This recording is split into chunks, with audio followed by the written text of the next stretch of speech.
Hello मित्रों, नमस्कार। मेरा नाम है सीएम मिश्रा और आप देख रहे हैं रुद्र IAS चैनल। आज का हमारा टॉपिक है कैसे जाने अपने MPPSC प्री एग्ज़ाम को MCQ के ज़रिए। MCQ यानी मल्टी चॉइस क्वेश्चंस होते हैं, बहुविकल्पी प्रश्न भी इन्हें हम कहते हैं। इन प्रश्नों के ज़रिए हम जानने की कोशिश करते हैं कि MPPSC प्री एग्ज़ाम में किस तरह के प्रश्न आते हैं। हमने इस सीरीज़ में, हमने इस श्रृंखला में कई सारे ऐसे चुनिंदा, बहुत सोच समझकर चुनिंदा प्रश्न जो नॉर्मली हमें ऐसा लगता है कि इन क्वेश्चंस पर हमें डिस्कस करना चाहिए जिससे कि आपके कॉन्सेप्ट क्लियर हों। इट मे बी पॉसिबल, ये संभव हो सकता है कि शायद आप इन क्वेश्चंस को सही कर पाओ, इनका सही ऑप्शन इनमें से तलाश पाओ। लेकिन हमें ऐसा लगता है कि बहुत सारे बच्चे कंफ्यूज होते हैं, तो हम ऐसे चुनिंदा प्रश्नों की एक श्रृंखला लेकर आपके सामने उपस्थित हैं। आज का हमारा क्वेश्चन है कि राज्यों की विधान परिषद में स्थानीय निकायों द्वारा कितने सदस्यों का निर्वाचन किया जाता है। और विकल्प है, पहला विकल्प है 1/12, दूसरा विकल्प है 1/6, तीसरा विकल्प है 1/3 और चौथा विकल्प है 1/2, यानी 1/12, 1/6, 1/3 एंड 1/2। तो इस प्रश्न का सही उत्तर क्या होगा, ये जानने से पहले हम इस पर थोड़ा डिस्कस करते हैं। राज्य विधानमंडल या विधायिका कहते हैं, विधायिका या विधानमंडल वो इंस्टीट्यूट होता है, ऐसी संस्था होती है जहां लॉ मेकिंग का काम किया जाता है, जहां कानून बनाने का काम किया जाता है। लॉ मेकिंग या कानून बनाना ये विधायिका का काम है। एंड एज यू नो, हमारा जो कंट्री है वो फेडरल स्टेट है, तो हमारे यहाँ 2 स्तरों पर कानून बनता है।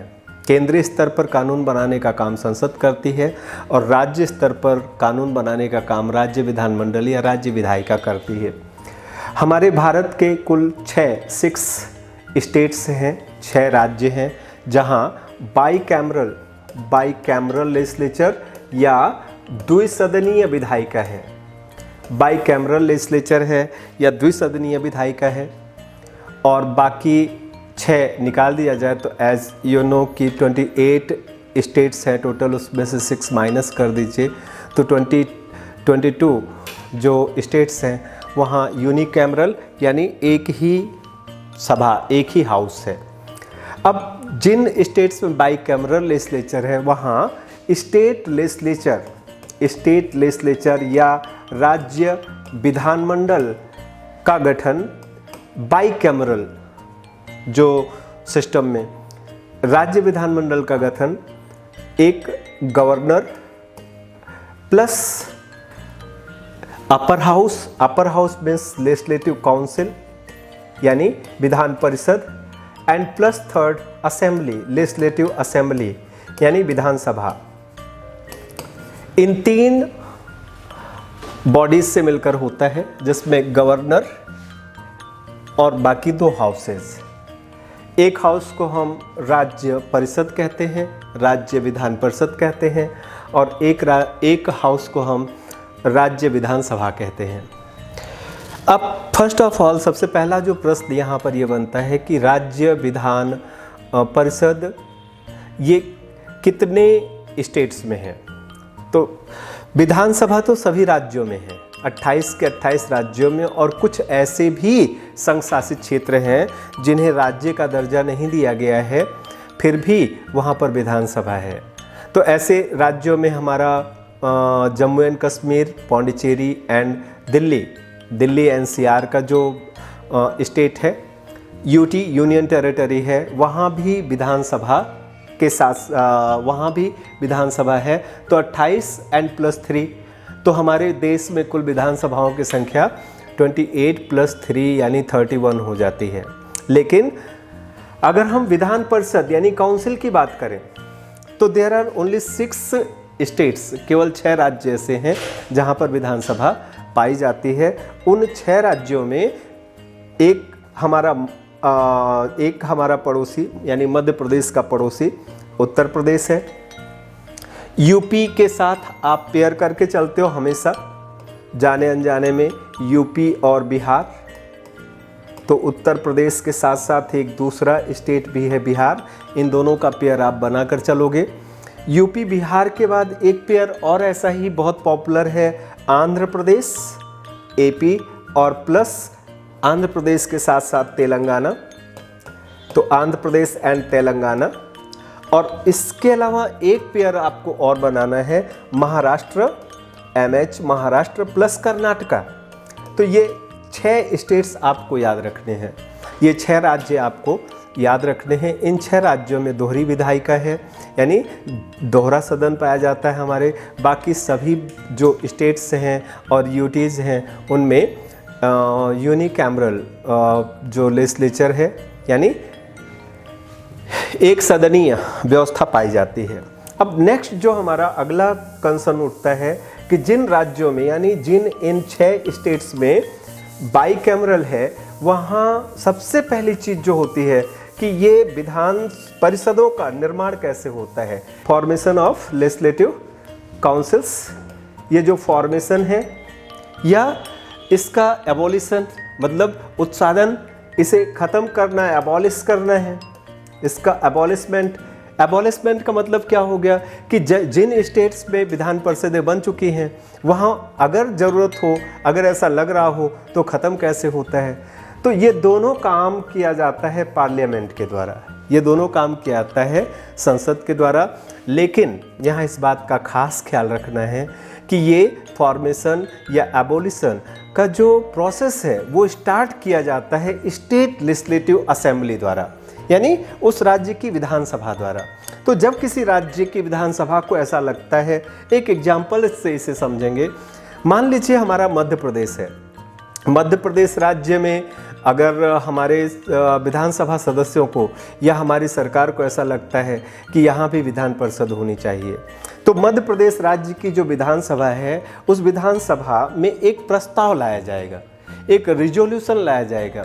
प्रस्ताव, the resolution will be related to the formation of legislative council in Madhya Pradesh. Madhya Pradesh में लेजिस्लेटिव काउंसिल के निर्माण से संबंधित वो प्रस्ताव होगा।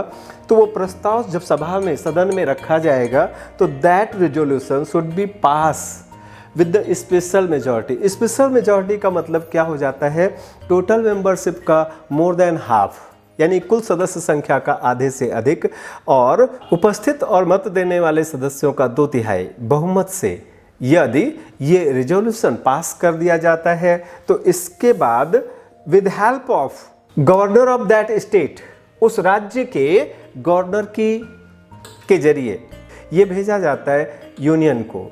ये विधेयक संसद में रखा जाता है और संसद अगर इस बिल पर एक जो सामान्य बहुमत से, यानी एक सिंपल मेजॉरिटी से, सामान्य बहुमत या सिंपल मेजॉरिटी का मतलब होता है उपस्थित मत देने वाले कुल सदस्यों के बहुमत से, जितने total present and voting members हैं उनका मोर देन हाफ मेंबर्स के सपोर्ट से अगर ये बिल पास हो जाता है तो उस राज्य में विधान परिषद का गठन मान लिया जाता है after the signature of president of India, यानी राष्ट्रपति के हस्ताक्षर होने के बाद। यहाँ एक खास बात ये भी ध्यान रखनी है कि अगर ऐसा कोई विधेयक पारित हो गया तो this type of bill be not considered as the constitution amendment bill. इस तरह के विधेयक को हम संविधान संशोधन विधेयक की श्रेणी में नहीं रखते हैं। अब इसके बाद नेक्स्ट बात आती है, विधान परिषद की सदस्य संख्या कितनी होगी। तो यहाँ आपको बिल्कुल कंफ्यूज नहीं होना है, याद रखना है। कई बार ये परीक्षा में पूछा गया है, विधान परिषद मतलब परिषद के लिए मैं यहाँ शब्द काउंसिल यूज कर ले रहा हूँ, काउंसिल, और इधर असेंबली शब्द लिख दे रहा हूँ। असेंबली मतलब सभा, एक तरफ सभा है और एक तरफ परिषद है। तो बस याद रखना ये बात कि परिषद में न्यूनतम जो सदस्य होने चाहिए, किसी भी काउंसिल में जो मिनिमम नंबर ऑफ मेंबर्स होने चाहिए वो संख्या है 40। 40 से कम किसी भी विधान परिषद में सदस्य नहीं होने चाहिए। और अगर हम सभा की बात करें, विधानसभा में जो हमारे कॉन्स्टिट्यूशन में दिया गया है उसमें मिनिमम मेंबर्स शुड बी 60 सदस्य होने चाहिए। और मैक्सिमम की अगर हम बात करें तो मैक्सिमम है उस स्टेट की जो असेंबली है, उस राज्य की जो विधानसभा है, विधानसभा की कुल सदस्य संख्या जितनी है, विधानसभा की कुल सदस्य संख्या एग्जाम्पल से समझते हैं। जैसे हमारे मध्य प्रदेश में कुल सदस्य संख्या है 230, 230 का 1/3, 1/3, इससे ज़्यादा नहीं होने चाहिए। आई थिंक मेरे ख्याल से ये जो चीज़ ये होगा लगभग 75, लगभग आप कैलकुलेट करके एक बार देख लेना, लगभग 75 होगा, लगभग 75 होगा। तो हमारे मध्य प्रदेश में अगर किसी दिन विधान परिषद का निर्माण हुआ, विधान परिषद का गठन किया गया, यानी काउंसिल बनाई गई, तो उस काउंसिल की मेंबरशिप 75 से ज़्यादा नहीं हो सकती और 40 से कम नहीं हो सकती। तो ये साहब मेंबर्स भी सेट हो गए। अब अगली बात आती है, कितनी उम्र तक के लोग इस परिषद के चुनाव में पार्टिसिपेट कर सकते हैं, परिषद के इलेक्शन में पार्टिसिपेट कर सकते हैं। तो यहाँ पर मित्रों मैं आपको बताना चाहूँगा कि विधानसभा है, विधानसभा के लिए अगर आपको चुनाव लड़ना है तो मिनिमम एज 25 ईयर होनी चाहिए और मैक्सिमम की कोई लिमिट नहीं है। सिमिलरली इसी प्रकार अगर विधान परिषद की बात करें तो विधान परिषद में विधान परिषद का सदस्य बनने के लिए, यानी स्टेट लेजिस्लेटिव काउंसिल का मेंबर बनने के लिए उम्र होनी चाहिए मिनिमम 30 ईयर, 30 साल का व्यक्ति ही एमएलसी बन सकता है। तो नेक्स्ट इलेक्शन की बात करते हैं, अगला चुनाव की बात करते हैं। तो इलेक्शन में क्या होता है, इलेक्शन बहुत थोड़ा कॉम्प्लिकेटेड है और आज का जो अपना क्वेश्चन है वो इलेक्शन से ही रिलेटेड है। तो यहाँ इस बात का आपको ध्यान रखना है कि विधान परिषद के चुनाव में कैसे विधान परिषद सदस्यों को चुना जाता है। एक एग्जाम्पल से समझेंगे। यहाँ हम मान लेते हैं, सपोज कर लेते हैं कि किसी स्टेट में स्टेट लेजिस्लेटिव काउंसिल की टोटल नंबर ऑफ सीट्स 90 है, 90 है। 1/3 members will be elected bye MLAs of that state. उस राज्य के जो विधानसभा सदस्य हैं, 1/3 सदस्य, यानी हमारे एग्जाम्पल में 30 सदस्य विधानसभा सदस्यों द्वारा इलेक्ट किए जाएंगे या निर्वाचित किए जाएंगे। और यहाँ पर इस बात का आपको खास ख्याल रखना है कि जब विधानसभा सदस्य निर्वाचित करेंगे तो यहाँ जो सिस्टम ऑफ प्रोपोर्शनल रिप्रेजेंटेशन यानी आनुपातिक प्रतिनिधित्व प्रणाली काम करेगी। अगला 1/3 मेंबर्स, 1/3 सदस्य जो होंगे वो यानी 30 मेंबर्स, अगले 30 members, 1/3 next members will be elected by the representative of local bodies. Local bodies means panchayati raj के जो हमारे रिप्रेजेंटेटिव्स होते हैं या लोकल अर्बन बॉडीज होती हैं, यूएलबीज होती हैं, उनके जो मेंबर्स हैं उनके द्वारा चुने जाएंगे। और इसके बाद अब 30-30-60 यानी 60 मेंबर्स हो गए। 60 मेंबर्स तो केवल रिप्रेजेंटेटिव्स ने चुन लिए। आउट ऑफ 90 60 मेंबर्स, अब बचे सिर्फ 1/3। अब 1/3 जो मेंबर्स हैं उनके हम 2 हिस्से कर लेते हैं। तो एक हिस्सा हो गया 1/6, 1/6 सदस्य। 1/6 सदस्य का मतलब हो गया 15 मेंबर्स, 15 सदस्य। ओके, 15 मेंबर्स जो हैं, 15 members will be nominated by, ये 15 सदस्य नॉमिनेट किए जाएंगे। They will not be elected, nominated by, मनोनीत किए जाएंगे गवर्नर के द्वारा। अब जब गवर्नर इन्हें नॉमिनेट करेगा या इन्हें मनोनीत करेगा तो इस बात का खास ख्याल रखना पड़ेगा क्या कि किस सेक्टर से आएंगे। तो 5 क्राइटेरिया यहाँ पर दिया गया है against to the 4 criterias of Rajya Sabha members. तो यहाँ 5 क्राइटेरिया दिया गया है। एक है आर्ट का सेक्टर, एक है लिटरेचर का सेक्टर, एक है साइंस का सेक्टर और एक सोशल सर्विस। ये 4 तो राज्यसभा मेंबर्स के लिए भी है। एक कोऑपरेटिव मूवमेंट्स का सेक्टर, कोऑपरेटिव मूवमेंट्स के सेक्टर से भी सदस्य लिए जाएंगे। आफ्टर दैट अब जो बचता है 1/6 के फिर हम 2 पार्ट करेंगे, 1/12 एंड 1/12। अब हमारे इस एग्जाम्पल में ये सेट नहीं बैठेंगे 1/12 क्योंकि इंसानों का हम आधा नहीं कर सकते, तो हम ऐसे कर देते हैं 7 एंड 8। 7 मेंबर्स यानी 1/12 members will be elected by the graduates. जो उस स्टेट के ग्रेजुएट्स हैं, स्नातक जिसने ग्रेजुएशन कर लिया है, and 112 member will be elected bye teachers, अध्यापकों द्वारा निर्वाचित किए जाएंगे।